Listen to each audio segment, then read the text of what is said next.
Quiero saltarme entonces, si estamos totalmente de acuerdo, a este libro del que te hablaba hace rato, porque justamente me parece como súper interesante que en este libro que narras de tu vida, tu relación con la coca, que se llama El Pericazo Sarmiento.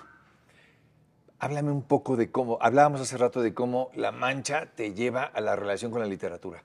Cómo la literatura, en ese caso tuyo, se volvió como también un como caleidoscopio para poder salir de ahí. Yo leía, no sé si eran palabras tuyas o de Pérez Gay, que decía, nada más estás pensando en el siguiente pase, que te ofrece realmente la coca, te promete el paraíso, pero lo único que te da es el infierno. No sé si es un prólogo de Pérez Gay o si son palabras tuyas o si estaba, pero al final creo que tiene mucho de cierto. ¿Cómo saltaste de ahí a esa crónica? Bueno, ese es un libro que se escribió porque un día Rafael Pérez Gay me invitó a comer y me dijo, quiero que me hagas un libro a mí, o sea, es decir, que publicara un libro con su editorial Cali Arena. Ah, Entonces me dijo, pero quiero que me hagas algo nuevo, quiero que me escribas tu historia con la coca. Él ya sabía que yo tenía ahí una historia que empezó cuando era adolescente en La Laguna y yo de güey le dije que sí. Entonces Pérez Gay me dio mi adelanto y ya con te esa lana chingaste. me fui a Los Ángeles, fui a varios conciertos, me quemé el adelanto y cuando regresé a Torreón, pues me tenía que poner a escribir el libro y dije, a ver, pero espérate, yo tengo una hija, ¿no? Entonces mi hija va a leer el libro y ella se va a imaginar que yo soy muchas cosas, pero no tiene por qué saberlo de primera mano. Entonces me arrepentí al momento, entonces le dije a Rafa, ¿sabes qué? No No voy. va. Me dijo, no hay pedo, regrésame el adelanto. Entonces dije, no, ¿sabes qué, Rafa? Sí Mejor va. sí, sí va. Y, Bueno, en- eso Porque habla ya me bien de aspiré el ti. adelanto, ¿no? Ya. Sí, pues sí. sí, entonces, pues empecé a contar ese relato Ajá. en el que también yo tuve la oportunidad de estar aunque Torreón no había absolutamente nada, antes de la guerra contra el narco era un paraíso, porque en la ciudad de San Pedro, que es un municipio que está ahí como a una hora, bajaban las avionetas, dejaban el Periflys y seguían su camino a Estados Unidos a llevar el Más. contrabando, ¿no? Entonces yo, cuando, no me acuerdo si como a los 16 o 17 años, probé el Periflys por primera vez y después me empecé a meter De- muy duro en el asunto de Cotidianamente. cotidianamente, sí, o sea, en aquellos años, antes de que naciera mi hija, yo a las 8 de la mañana ya tenía 2 líneas encima, ¿no? Cámara. Esa era mi manera de empezar el día. Ujú. Entonces, viví muchas cosas, conocí muchas cosas. Luego, cuando vino la guerra contra el narco, que entraron los Zetas, la ciudad se la habían repartido entre tres, por órdenes del cártel de Sinaloa, se la habían repartido entre tres capos ahí, que eran los que dominaban. Yo estuve en 2 de las casas de ellos porque era un asunto muy doméstico, muy cotidiano, o sea, no era lo que vino después. Entonces, a partir de ahí escribí este libro que se publicó, tuvo una muy buena recepción crítica e incluso me dieron un premio. Y no Así un es. premio, sino uno de los premios más importantes de aquí, que es el de Bellas Artes Narrativa Colima, que también luego se arrepintieron. Sí, sí, por supuesto, estaban muy espantados cuando fui a la Universidad de Colima, estaban muy Eso espantados. siempre me ha llamado la atención. ¿Por qué siendo un ambiente literario, un ambiente de expresión, pues se presume de gente que tiene como la capacidad de entendimiento sobre el potencial de la letra, de la palabra? ¿Por qué de pronto siguen existiendo estos tabúes? Y hoy más que nunca la gente está volviendo otra vez a escandalizarse por todo y la corrección política está todo lo que da. Y creo que la comedia está sufriendo mucho debido a la corrección ¿Te política. pega?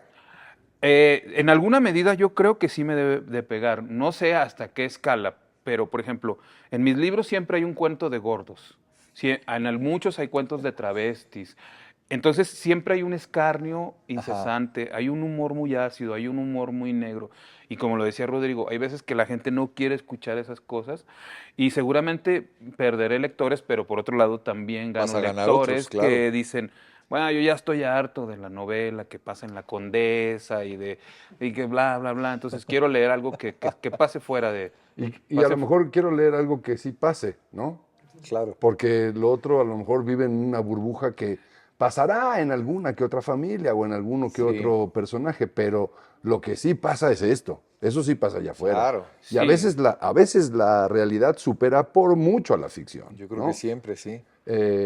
Bueno, Wilde decía justamente lo contrario, pero creo que en este caso sí, hay cosas maravillosas Pues y sí, pero es que realmente... Wilde nunca fue a Tepito. Bueno, Bueno, sí que le faltaba barrio, hermano. hubiera sido muy interesante oír una crónica de Wilde sobre Tepito, pero sí hay cosas por ejemplo, en el Menonita Zen, de ese último cuento del Menonita Zen, que pasan cosas de la realidad que no sabes si lo que está pasando es la realidad del cuento o el alucine que traen estos dos personajes, ¿no? Ese es parte de, si no me equivoco, lo que beben es... ¿qué beben? Tonayan. Tonayan, exacto. Es que Entonces, justo lo entendiste a la perfección. metes segunda ahí y dices, bueno, pues yo ya me perdí, si es en el viaje o en el alucine de uno de ellos, para regresar un poquito ahorita que nos platiques de eso, porque no me quiero ir sin decirlo. ¿Qué pasó con tu hija? Ah, ok. O sea, me parece que sí, ahí estábamos a punto de llegar, nada más quiero saber qué pasó con tu hija, para que luego le expliques tu viaje de Tonayán también a tu hija, ahora que tienes oportunidad de hacerlo en vivo. De ¿no? congraciarte, hermano. Muy bien. Ese viaje de Tonayan. Toma agua mineral para que suceda. O no, pero si no quieres, no. ¿eh? No, sí, no, por supuesto. Entonces, No, cuéntanos de tu hija. dijiste, sí va, hiciste el relato. Tu hija lo leyó. No, o sea, afortunadamente mi hija es muy girly. Entonces vive en una burbuja donde los libros de su papá no los toca ni con pinzas y yo estoy muy contento por eso. ¿Tienes una sola hija? Sí, ya tiene 18, este año cumplió 18 años. ¿Qué lee? Pues Harry Potter, Ok. novelas, sagas, Ok. novelas, medio de romanticonas. Dan Brown. No, novelas más como Sí, romanticonas. novela adolescente, ¿no? Novela Sí, adolescente, Rosa. rosa, sagas y todo eso, sí. Ok, perfecto, pues Perfecto, regálale, sí. regálale el Menonita No, en la Zen, casa ¿no? están todos los libros, pero no los quiere leer. Me da Ella mucha risa aparece en eso. alguno de... En el Karma de Vivir al Norte, sí. Sí, ¿verdad? Aparece. Y entonces, ¿qué pasa con ese viaje?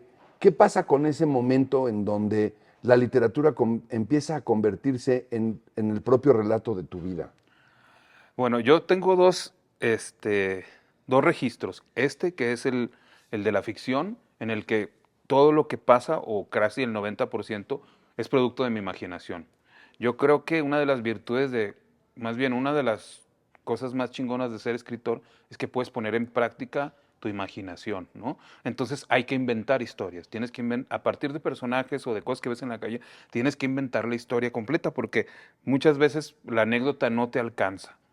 Y en la crónica sí escribo cosas porque son veraces, que ocurren en la realidad, y muchas de esas me ocurren a mí. Entonces me puedo permitir, digamos, ser dos autores, ser dos personas.